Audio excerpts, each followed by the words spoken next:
குருவே சரணம். சுற்றுச்சூழல் அப்படிங்கிறது ரொம்ப ரொம்ப முக்கியம்.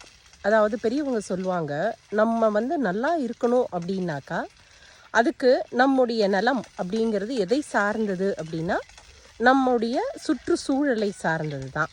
சுற்றுச்சூழல் அப்படின்னா அது ஏதோ மனிதர்கள் அப்படிங்கிறது மாத்திரம் இல்லைங்க. மரம், செடி, கொடி அப்படின்னு இந்த பிரபஞ்சத்தினோட ஒட்டுமொத்த சக்தியுமே ஒன்றை ஒன்று தான் சார்ந்து வாழுது அப்படிங்கிறது அறிவியல் பூர்வமான ஒரு உண்மை.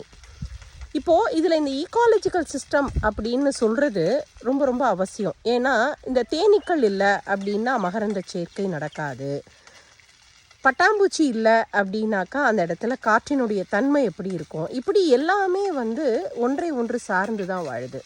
என்னுடைய வாழ்க்கையில் நான் ஒரு ஆட்டோமொபைல் டீலராக இருந்தும் ஐயோ பெட்ரோல் போட்ட வண்டியை விற்று மாசு வருவதற்கு நாமும் ஒரு காரணமாக இருக்கிறோமே அப்படிங்கிற ஒரு எண்ணத்தினுடைய தாக்கம் தான் இந்த ஆவார இயற்கை வாழ்வியல் பண்ணை அமைக்கணும் அப்படிங்கிற ஒரு ஊந்துதல்.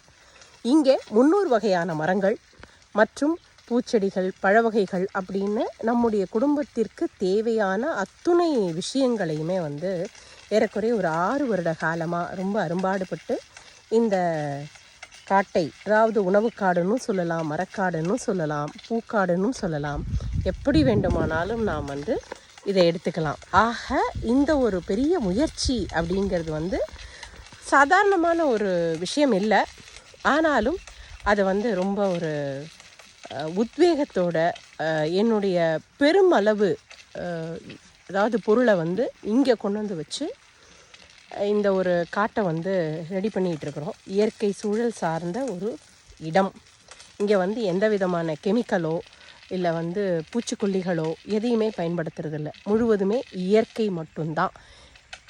மனுஷன் இயற்கையை விட்டு நகர ஆரம்பித்ததுனால தான் ஏகப்பட்ட நோய்கள், ஏகப்பட்ட பிரச்சனைகள்.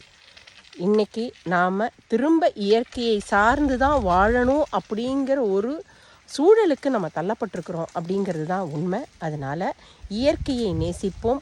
வருங்கால சந்ததி வாழணும் அப்படின்னா இந்த சூழ்நிலை பாதுகாக்கப்படணும் அப்படிங்கிறது ரொம்ப ரொம்ப அவசியம். வாருங்கள், இயற்கையை நேசிப்போம், பராமரிப்போம், அடுத்த தலைமுறைக்கு நம்மால் இயன்றவரை செய்து கொடுப்போம்.